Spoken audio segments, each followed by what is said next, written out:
The siren inside SimoTech Tower would not stop. Red lights flashed across the glass walls. Screens went black, then green, then black again. The main dashboard in the war room screamed error in loud red letters. Phones rang. People shouted. The building seemed to shake with fear. Sam stood in the middle of it all, a billionaire in a navy suit with his tie loose and his hands shaking. This was his life's work. This was the company that fed thousands of families. This was the code he wrote when he was a young man with nothing but hope. Now it was breaking apart in front of him. "Everything is down," one engineer cried. "The payment gateway, the admin portal, even our backups." "We're locked out of our own servers," another said, sweat on his face. "Whoever did this is good. Very good." Sam felt his chest tighten. "How long until we are back up?" Silence. He turned slowly. "How long?" A senior engineer swallowed. "Sir, we don't know." And then the worst message popped up on the big screen: "Pay us or lose everything." A countdown began. Woebile tune 14 or 59. 15 minutes. Sam's breath caught. If the clock hit 0, they could lose contracts, data, and trust. Their partners would walk. The stock would crash. People would lose jobs. He thought of his wife, Cynthia. He thought of their quiet breakfast that morning. He thought of the promise he made to his late father: "No one who works with me will go hungry." His phone buzzed, a small sound in a storm. It was the driver. "Sir, your maid is here. You asked me to bring the file you forgot at home." Sam had forgotten his blue folder on the dining table. In it were legal papers he needed later. For a second, the world felt normal again. "Send her up," he said, not even thinking. The elevator doors opened with a ding. Amara stepped out carefully, a black and white maid uniform neat on her small frame, a white cap pinned over her braided hair. She hugged the blue folder to her chest as if it could fall and shatter. Her eyes swept the chaos: men in headsets, women at keyboards, code crashing across giant screens, the red countdown like a burning wound. "Sir," she said softly, stopping a few steps from Sam. "Your file." He took it with a quick nod. "Thank you." But Amara did not move away. She looked up at the main screen again, her eyebrows pulled together the way they did when something hurt, and she wanted to understand it. Is your company under attack?" she asked. Sam almost laughed. It wasn't funny, but fear twists everything. "Yes, Amara, it is." She looked at the blinking numbers. 001341. She took a breath. "Sir, I can help." The war room went quiet. A few people turned. One engineer, young, proud, and tired, let out a short, sharp laugh. Sam's head lifted. "What did you say?" "I can help," Amara repeated, steady now. "Please." Another engineer shook his head. "Sir, with respect, we don't have time for a maid to touch the servers," someone whispered. Sam raised a hand, and the room hushed. Amara's eyes did not drop. "I know I am a maid here, sir," she said, her voice small but strong. "But this problem looks like a layered lock with a fake ransom screen on top. If it's what I think it is, they hid a tunnel inside our own logs, and they're using our heartbeat pings to keep the door open." She pointed at the green dots beating on a side monitor. "Those pings are not ours." The senior engineer blinked. "How did you—" Amara swallowed. "Please, we are losing time." Sam looked from her to the clock. Voilero 12:20. Then to his team. Frightened, brilliant, stuck. "Give her a station," he said.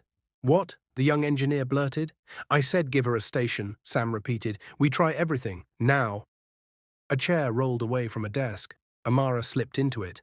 Her white-gloved fingers hovered over the keyboard. She paused. "Sir, may I remove the gloves?" Sam nodded. "Do what you need." She took off the gloves, folded them carefully beside the mouse, and began to type. The room leaned forward without meaning to. Her fingers were quick, but not wild. Each move was clean, like a dancer who knew the next step before the music played. She opened a terminal window. She called a script from deep in the system. She ran a query, stopped it mid-run, and smiled when a hidden line of code flickered on the screen. "There you are," she whispered. "What is that?" the senior engineer asked, stepping closer. "A ghost service," she said. "Looks like a normal log cleaner, but it's actually a door. They used a stolen token to sign it, probably one taken months ago. That's why your alerts missed it. Sam's pulse thumped in his ears. Can you close it? Amara nodded once. If I close it, they will try to bite back. We need to trap them in their own tunnel first. She typed more commands. She wrote a tiny string of code that wrapped around the ghost service like a net. Then she opened the ransom panel in a sandbox, a safe bubble, and copied the handshake that kept the countdown alive. 0 Pro 10 Juzzo 3. The room was quiet, except for keys clicking and the siren. Outside the glass, Lagos moved as always. The sunlight, the traffic, the small waves of smoke rising from roadside suya stands. Unaware a war was happening in the air. Amara's face was calm. When I cut their heartbeat, they'll send a kill switch, she said.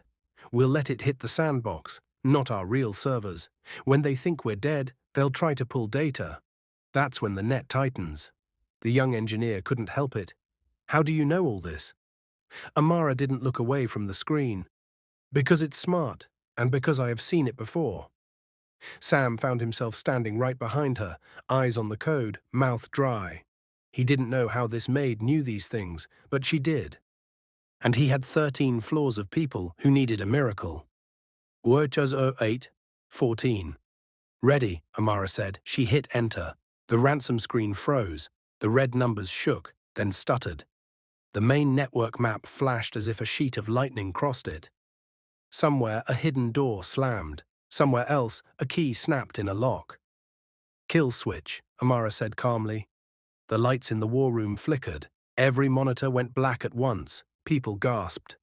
Relax, she said, fingers already moving. Sandbox only.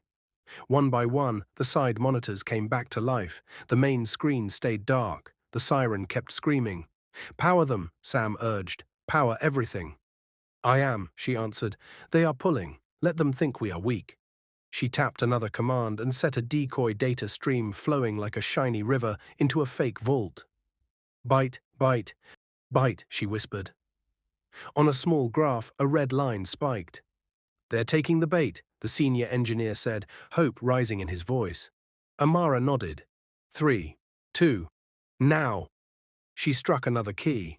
The net tightened. The red line snapped into a knot. They're trapped, she said softly. Sam didn't breathe. Are we safe? Almost, Amara said. I still have to throw them out and fix their damage. And her hands halted. Something new appeared on the corner of her screen. A second ghost service, blinking in green, smaller, meaner. Her eyes narrowed. They were not alone. Another tunnel? The senior engineer asked. Yes, Amara said. A tiny one, buried inside our alert emails. Clever. Sam felt the floor tilt again. The siren sounded louder. EU00532. Amara cracked her fingers and smiled a small, brave smile. Okay then. She moved faster now, fingers flying, mind drawing lines that only she could see. She rerouted mail, sealed headers, and poisoned the tiny tunnel with honey that would stick to any thief who touched it. She spun up clean servers and mirrored the good data across like a bridge of light. Backup heartbeat switching, she said. Real system ready in 30 seconds. When I flip, the main screen will come back. Sam stared at the dead black board at the front of the room. For the first time that day, he let himself hope. A message flashed on Amara's console. Nice try. Then another, pay or say bye. A third, 10, 9, 8. The ransom timer jumped. The attack pushed harder, trying to force a final crash. Amara didn't flinch. You can shout, she said to the screen, almost like she was talking to a rude child. But you won't win, she typed a last command. Ready to flip? Do it, Sam breathed. Amara pressed enter. The war room held its breath. The main screen blinked once, twice. A green pulse crawled across it, like dawn rising over the ocean. Small lights lit up in tidy rows. Services came online. The dashboard rebuilt itself. Numbers filled in. Healthy. Healthy. Healthy. And then, right in the center of the giant display, 2 words appeared in a calm, bright green. For a heartbeat, no one moved. It was too big, too fast, too impossible. Then the room erupted. Cheers, claps, shouts. Laughter turned into tears. People hugged. The siren died. Someone fell into a chair and just cried. Sam didn't cheer. He couldn't. His throat was too tight. He looked at the girl in the maid uniform, the one with steady fingers and brave eyes, and he felt something inside him break open, fear turning into relief, relief turning into awe. He opened his arms. Amara stood and took a small step back, shy. Sam stepped forward and pulled her into a hug. "Thank you," he whispered, voice shaking. "Thank you for saving me." A few engineers lowered their eyes, shame hot on their faces. The young one who laughed earlier looked like he wanted to disappear into the floor. Amara's cheeks were wet now, but her voice was steady. "Sir, it's not over." Sam let go. "What do you mean?" She pointed at a tiny window still open on her screen. A quiet pulsing dot glowed there, faint but real, like a far star in a dark sky. "I trapped the main attackers," she said, "but this dot, it's local. Someone inside the building tried to open a door for them." The war room froze again. Inside. Not a stranger, not a faraway face, someone among them. Amara looked up at Sam, her voice now a whisper. "Sir, do you trust everyone in this room?" Before Sam could answer, the elevator dinged. The glass doors slid open. A man in a black hoodie stepped out, holding a visitor badge and a small silver device in his hand. He looked left. He looked right. His eyes locked on Amara's screen for one fast second, then on Sam. He smiled, and the lights flickered. The lights blinked twice, once like a warning, the second like a threat. Sam froze. Amara gasped. Every engineer in the room turned toward the elevator as the man in the black hoodie stepped in fully, visitor badge hanging from his chest, and a small silver device glowing faintly in his palm. He didn't look scared. He didn't look surprised. He looked satisfied. Almost like this was the moment he had been waiting for. Sam took one slow step forward. "Who are you?" The man in the hoodie smiled casually, like he was greeting old friends. "Relax, everybody. If I wanted to destroy your company, it would already be gone." A low murmur spread across the room. Sam clenched his fists. "Security." Two guards rushed toward the stranger, but he raised the small silver device and pressed a button. Every single monitor flickered. The guards stopped, confused. One of them swallowed hard and whispered, "Sir, the badge he's wearing, it's from the government." Amara's eyes widened. Sam stepped back. "Government?" The man laughed. "Relax, not the way you think. I'm not here from EFCC or DSS. I'm from Nigeria Cyber Defense Corps. Yeah, the unit you stopped replying to 4 months ago." Sam frowned. "What does that have to do with my company being attacked today?" Hoodie Man walked forward slowly, hands raised, still holding the device. "Everything. You see, we flagged odd movements around your firewalls months ago. We reached out to warn you. We were ignored. So we tagged the anomaly and followed it." He looked at Amara's screen. "Until your brilliant maid crushed the entire chain in under 15 minutes. Eyes shifted toward Amara. She lowered her gaze, unsure if she should step back or stand taller. Sam stood firmly in front of her. "Why are you here?" The man sighed. "Because this wasn't a simple hack. Someone wants your company to fall. Someone with access. Someone who knows your internal structure, maybe even your engineers." Gasps echoed. One of the younger engineers immediately raised his hands defensively. "Sir, we didn't—" "No one accused you," the stranger snapped. "But if anyone is innocent, let them stay calm." Amara's eyes remained locked on the tiny pulsing dot on her screen. "Sir, he's telling the truth about one thing. That signal came from inside this building." Hoodie Man nodded at her. "Good eye. What's your name?" "Amara," she said quietly. "Amara," he repeated, as if tasting the name. "Well, Amara just saved your entire company. If she didn't isolate that last heartbeat, the real payload would have hit you in 10 minutes." Sam felt dizzy. "Real payload? You mean this wasn't the real attack?" "No," Hoodie Man said calmly. "This was the distraction." A cold silence swallowed the room. Amara's fingers tightened around the edge of her desk. "Sir, open the system logs again."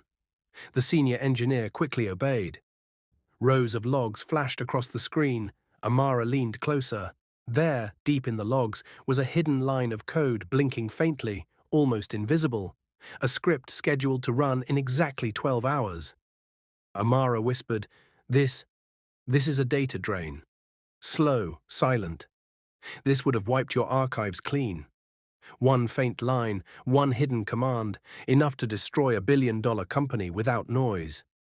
Sam felt the world tilt again. Who planted that?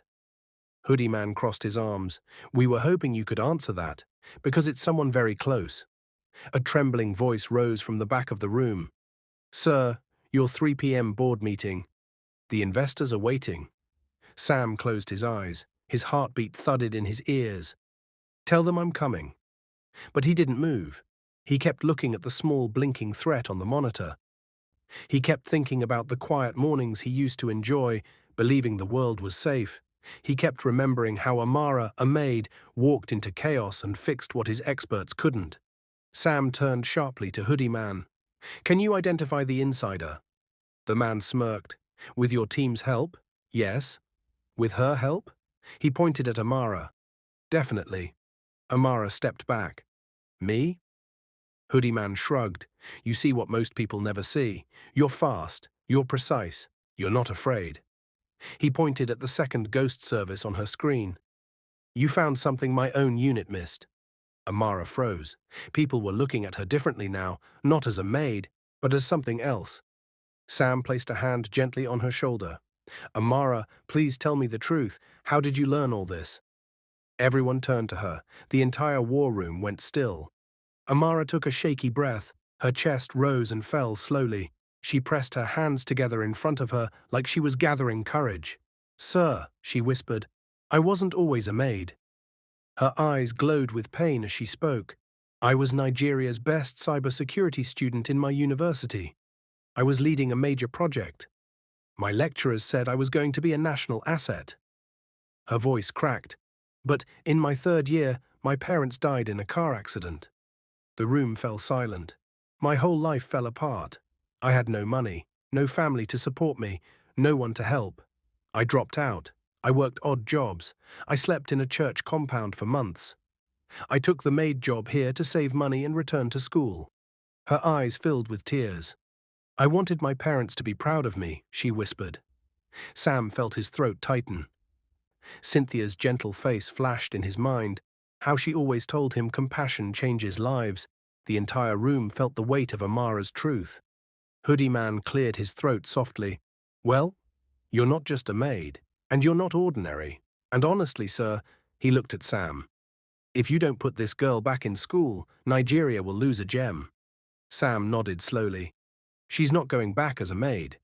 He turned to Amara, voice soft but filled with authority. You're going back as a student, on my bill, no argument. Amara gasped, covering her mouth as tears streamed down her cheeks. The engineers who mocked her earlier looked down in shame. But the moment of warmth didn't last. Because the senior engineer suddenly shouted, Sir, the heartbeat signal, it's moving. Amara spun toward the screen. The tiny blinking dot was shifting. Across the building map, toward a restricted data vault. Hoodie Man's face hardened. Someone is trying again. Sam's voice thundered across the room. Lock the building. Nobody moves. Sirens came alive again. The screens flickered red. The hacker, whoever they were, was still inside, still trying, still dangerous. Amara stood slowly, her hands shaking, but her eyes burning with determination. Sir, she said, looking Sam straight in the eyes, if we don't stop them now, they will destroy everything. Before Sam could reply, the floor trembled. The lights exploded into darkness. The building power cut out completely, and in the loud, echoing silence that followed, a single voice whispered through the emergency speaker, Round 2. And the line went dead. Everything went black. Not dim, not flickering, completely black. The war room, seconds ago filled with screens, lights, running code, and desperate voices, fell into a darkness so heavy it felt like a hand closing around everyone's throat. A low hum rolled through the building, like the growl of something waking up. Emergency lights clicked on, glowing dim red, barely enough to see faces. Someone whispered shakily, Is this still the hacker? Hoodie Man answered quietly, "No, this is worse. Someone inside used manual kill access. That means they're on this floor." Sam's heart hammered. "Inside, among them. Right now." He turned sharply to the security guards. "Seal every exit. Nobody leaves this floor without my permission." The guards nodded and moved quickly. Amara remained frozen at her desk, her eyes fixed on the faint blinking heartbeat on the screen. The last trace of the intruder, but now, without full power, her tools were limited. The blinking dot suddenly jumped. "Sir," she whispered, "they're moving again, toward the subserver vault." The senior engineer gasped. "That vault holds our backup signatures." "If they erase those," Hoodie Man said, "you won't be able to prove your data existed before the attack. Your company will look complicit." Sam felt like the floor vanished beneath him.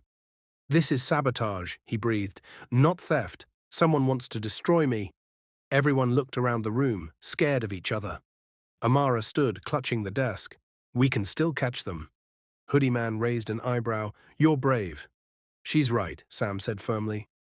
"We're going to stop them." He took a deep breath and faced the engineers. "Whoever is doing this knows how we think. They know our systems, our weak points, our habits. They have been watching us for months." Amara nodded slowly. "They also know our response time, and which places we rarely monitor." Sam turned to Hoodie Man. "What do you suggest?" Hoodie Man pulled out another small tablet from his backpack. "This is a portable protocol sniffer. Amara, I need you on this. You're the only one who found both ghost tunnels." Sam looked at the tablet. "Will it work without full power?" "Yes," Hoodie Man said. "It has its own battery and scans for nearby encrypted traffic." Amara took it carefully. "If the intruder is anywhere near the data vault, this will pick the signal." One engineer asked nervously, "But the vault is in the east wing. Who will go there? The hallways are dark and the cameras are down." Hoodie Man sighed. "We go." Sam nodded.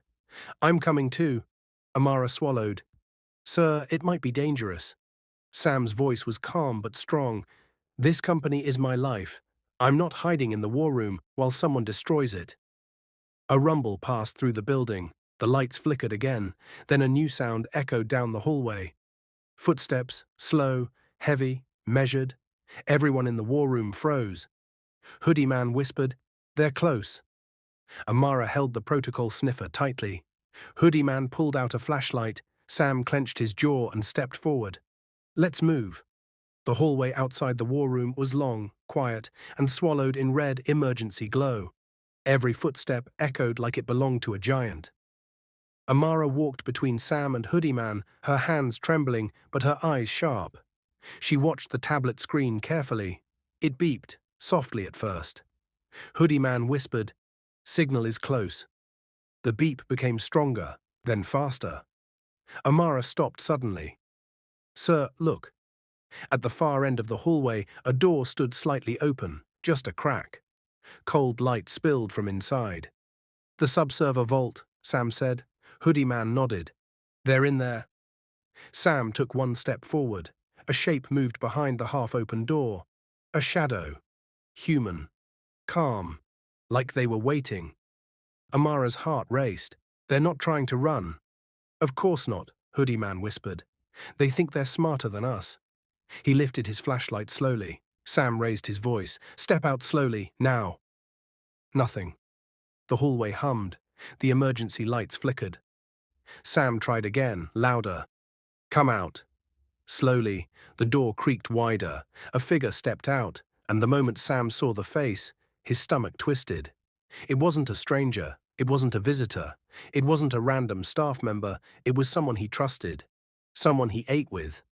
Someone in company photos. Someone who had been in SimoTech for years. Sam's mouth fell open. "You?" he whispered. Amara gasped. "But you're one of the senior system architects." Hoodie Man muttered. "Explains everything." The man smiled faintly, not ashamed, not scared, almost proud.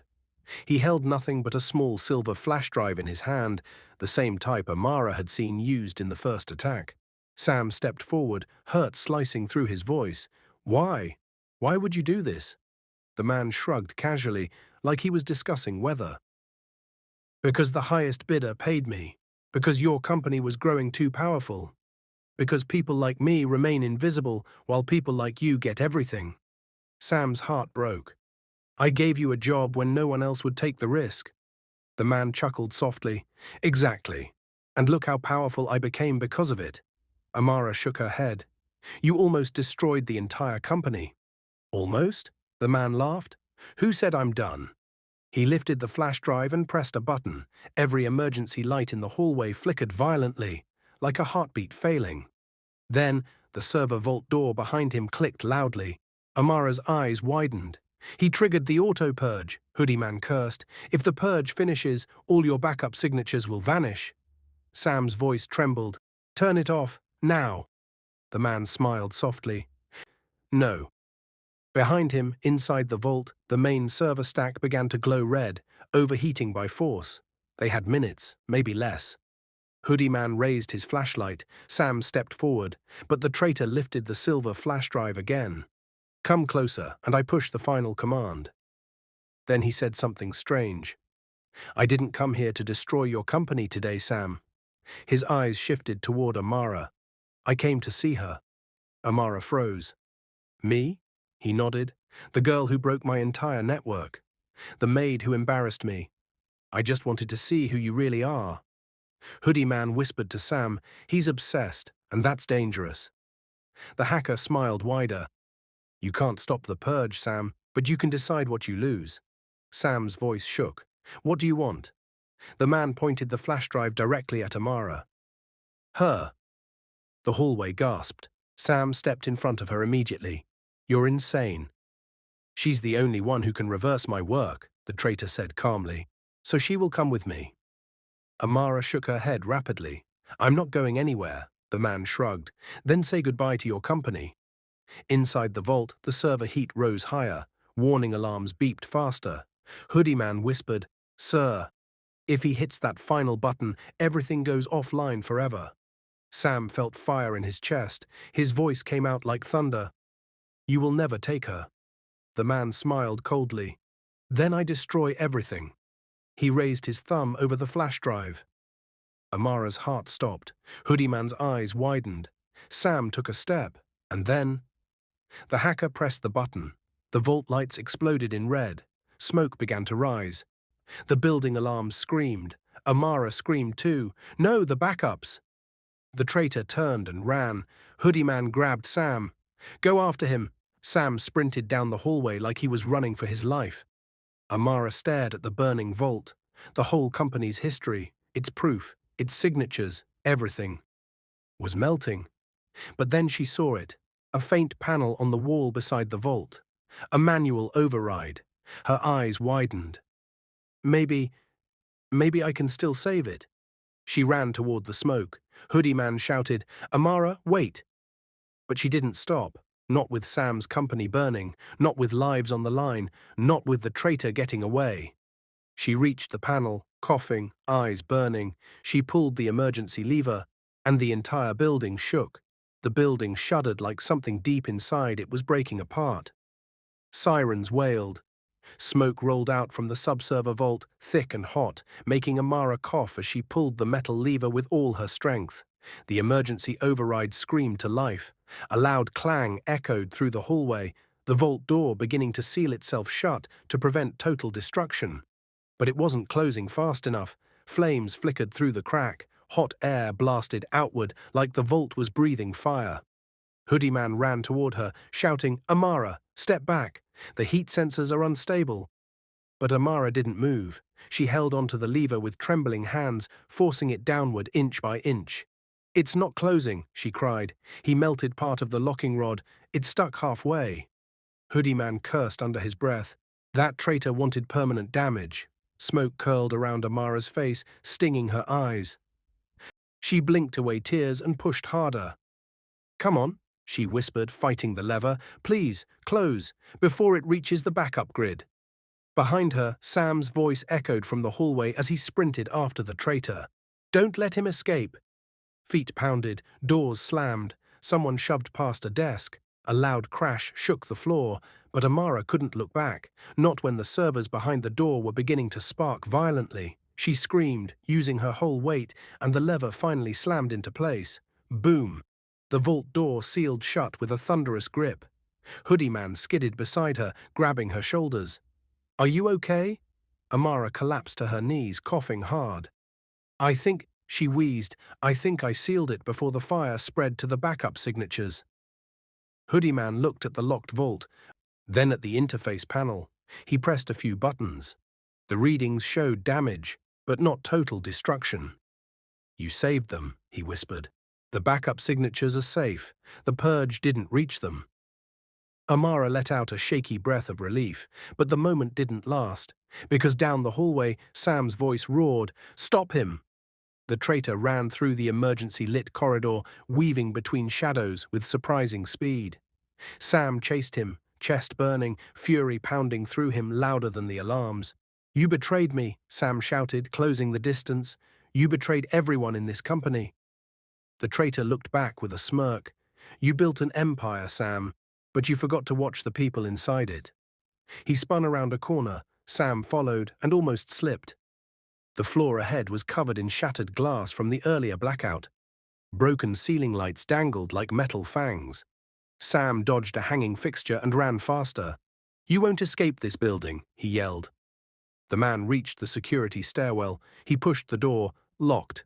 He slammed it again, still locked. Sam managed a breathless smile. "I told them to seal everything." The hacker hissed under his breath and turned toward another hallway, but Sam lunged, slamming him against the wall. The flash drive fell from the man's hand and skittered across the floor. Sam grabbed the man's shirt and shook him violently. "Why, Daniel? Why would you do this?" Daniel, once a respected architect, spat out a bitter laugh. "You think you own the world, Sam. You made this company your whole identity.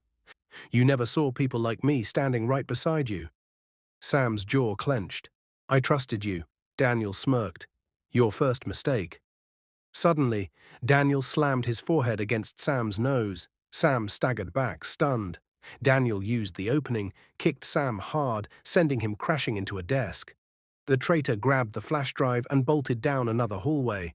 Sam groaned in pain, but his voice thundered, "Security! East hallway!"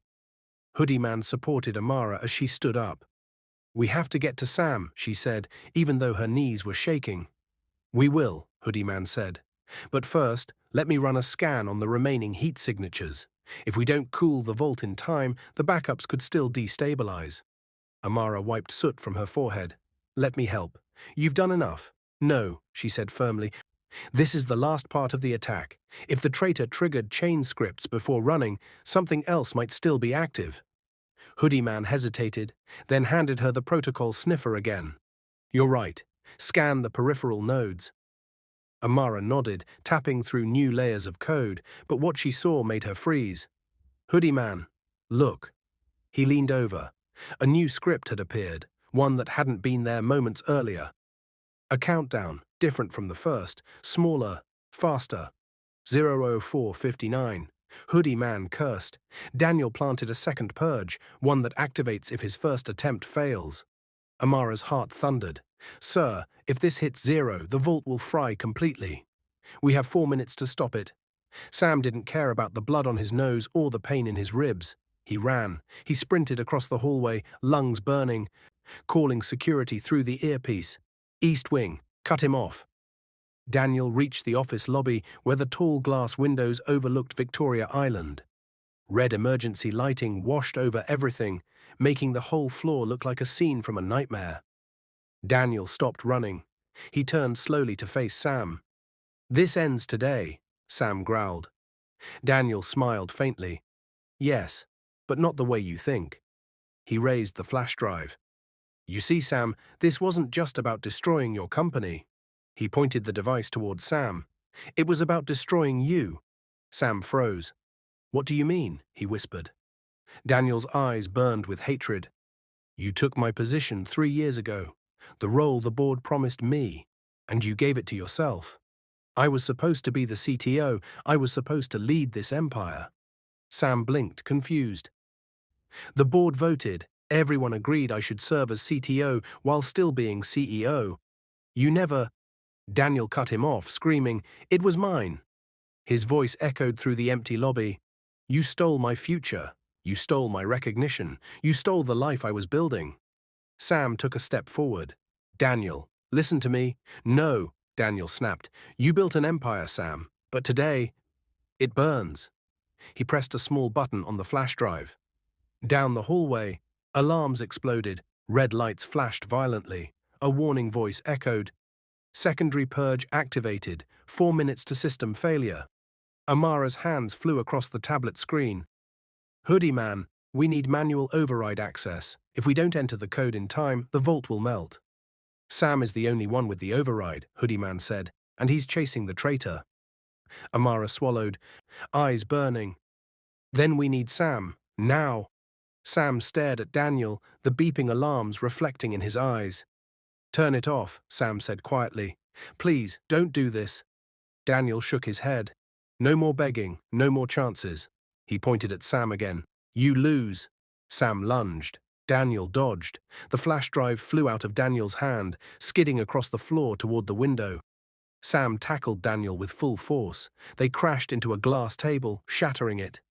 Shards flew everywhere. Daniel grabbed a broken piece of glass, swung it toward Sam. Sam caught his wrist mid-air, fighting desperately. It's over, Daniel, Sam shouted. Daniel snarled. Not until your company dies. The alarms hit 3 minutes, and then... Amara's voice crackled through Sam's earpiece. Sir, come to the vault now. I need you for override. We only have 3 minutes. Sam's heart nearly stopped. Everything froze. He had to choose. Keep fighting Daniel, or leave and save the company. Daniel saw the fear in Sam's eyes and laughed. You're trapped, Sam. Run to your vault or fight me. Either way, I win. Sam whispered, breathless, No, you don't. He shoved Daniel backward with all his strength and ran. Ran like his life depended on it, because it did. His company, his employees, his future, all burning down unless he made it to that vault. Behind him, Daniel screamed and charged, too fast, too angry, too close. Sam looked back. The traitor leaped. Sam gasped, too slow to dodge. Daniel tackled him from behind. Both men slammed into the glass window with a deafening crack. The glass trembled. Cracks spidered across it. They were on the 30th floor. And the cracks grew deeper. More alarms screamed. 0232, 0231. Amara whispered into the earpiece, voice shaking, Sir, please hurry. The window groaned, and then, Crack! Sam screamed. Daniel laughed, and the glass gave way beneath them. The glass shattered. The sound tore through the lobby like thunder splitting the sky.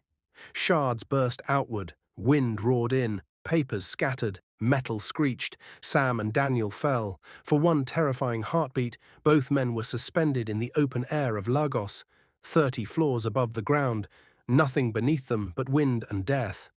Daniel's eyes widened in shock. Sam's heart slammed against his chest, but just before gravity claimed them, Sam's right hand hooked onto the twisted steel frame of the broken window. His fingers burned, his shoulder tore in pain, but he held on. Daniel, just beneath him, slipped. His scream echoed down the side of the skyscraper as his hands clawed desperately for something to grab. His fingers brushed Sam's shoe. Missed. He tumbled, falling past 3 floors, before grabbing a broken window ledge with one hand, dangling helplessly far below. Sam gasped, the wind punching his lungs. His fingers slipped 1 millimeter, then another. He didn't have long. A voice crackled in his earpiece, Amara's voice trembling. Sir, we have 1 minute and 20 seconds. Please, we need the override code now. Sam, please. Sam squeezed his eyes shut. Pain washed through him. Sweat dripped down his forehead. His grip was failing, but he whispered, voice broken, I'm coming. Back in the building, 2 security guards sprinted into the lobby. They froze when they saw Sam hanging out of the shattered window. Oh my God. Sir, hold on. They rushed to the frame, grabbing Sam's wrists just as his fingers slipped free. Pull, one shouted. They dragged him up, inch by inch, until he was back inside the lobby, collapsing onto the floor, panting, coughing, shaking. He lay there only 1 second. Then he forced himself to stand. His voice cracked. The vault! I have to get to the vault. He turned to run, but one guard yelled, Sir, what about the man below? He's still hanging. Sam froze. Daniel, his traitor, his betrayer, his attempted destroyer, still clung to a ledge 25 floors above the ground, screaming for help.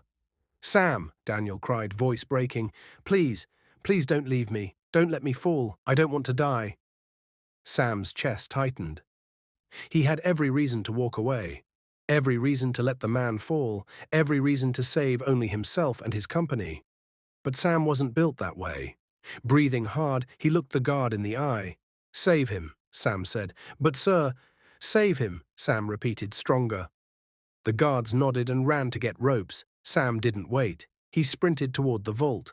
Amara stood in front of the sealed vault, tears running down her soot-stained cheeks as the countdown ticked. 0037, 0036, 00035. Hoodie Man, if he doesn't come, he'll come, Hoodie Man said, though his eyes were worried. Amara kept tapping commands on the emergency panel, her hands trembling. If we don't enter the override code, she whispered, everything his company ever built will be gone. Hoodie Man looked at her, really looked at her.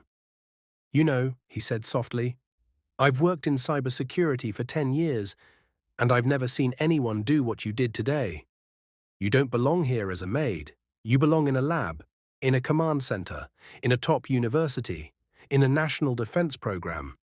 Amara's eyes softened, but she said nothing. She stared at the countdown. 0018, 017. Then, Amara, she turned. Sam was running toward her at full speed, blood on his nose, shirt torn, barely breathing. He reached her and slammed his hand onto the override scanner. A green light burst. Override accepted, Amara gasped. She entered her final commands. Hoodie Man grabbed the manual lever. Now, Amara shouted. They pulled the lever down with all their strength. The countdown froze at 0004. Then, a calm blue light replaced the red. The fire suppression system activated. Cooling gas flooded the vault. The servers shifted from red glow to orange, to yellow, then finally back to normal blue. Amara collapsed onto the floor, overwhelmed. Sam dropped beside her, chest heaving. Hoodie Man leaned against the wall, whispering, We did it. The crisis was over. SimoTech was saved. Security guards dragged Daniel into the hallway moments later, shaking, crying, defeated. His eyes met Sam's. Sam said quietly, You tried to destroy me, but I refused to destroy you. Daniel sobbed. He looked at Amara, then at the floor. Guards took him away. Silence settled over the hallway. Amara looked at Sam with teary eyes. Sir, your company is safe. Sam didn't speak. Instead, he wrapped his arms around her, pulling her into a tight, grateful embrace. Thank you, he whispered into her hair. Thank you for saving everything. Thank you for saving me. Amara cried quietly, overwhelmed. The engineers who mocked her earlier now stood in silence, guilt heavy on their faces. Some bowed their heads, some wiped tears. None spoke. Sam held Amara's shoulders gently and looked her in the eyes. Tell me again, he said softly. Who are you? Her voice shook. I was one of the best cybersecurity students in my university. But when my parents died, I dropped out. I just wanted to finish school. That's why I took the maid job. Sam nodded slowly, eyes softening with pain. You're not going back as a maid, he said. You're going back to school, on my expenses, on a full scholarship, whatever you need, as long as you need it. Amara gasped, covering her mouth. Tears streamed down her face. Sam wasn't done. He looked at Hoodie Man. She stays with us. We adopt her if she agrees. From today, she's family. Hoodie Man smiled. Amara cried harder. Amara stood on a stage, wearing a blue graduation gown, holding her award for Best Computer Science Graduate in Nigeria. Her name echoed across the hall. Crowds cheered, students screamed, lecturers smiled proudly. In the front row sat Sam, wiping tears from his eyes, Cynthia clapping with joy, Hoodie Man grinning, and the SimoTech staff cheering loudly. Sam and Cynthia walked her down the aisle like parents walking their child to glory. Later that year, Sam offered her the job of head of cybersecurity at SimoTech. She accepted. Months after that, she met Job, a kind bank manager who loved her brilliance, humility, and scars. They dated, they prayed, they dreamed, and they married. The wedding was bright and beautiful. Flowers, laughter, music, tears. Sam walked her into the hall like a proud father. Cynthia adjusted her veil. Even Hoodie Man wore a full suit for once. 2 years later, her joy doubled. She became a mother. Twins. A baby girl named Juliana, after her late mother. A baby boy named Simon, after her late father. And when Sam held the babies in his arms, he cried again. Because the maid who once walked into a burning war room, the maid who saved his company, the maid who had nothing, now had everything, and her story had only just begun. If you like this story, comment, share, and subscribe to our channel for more interesting stories.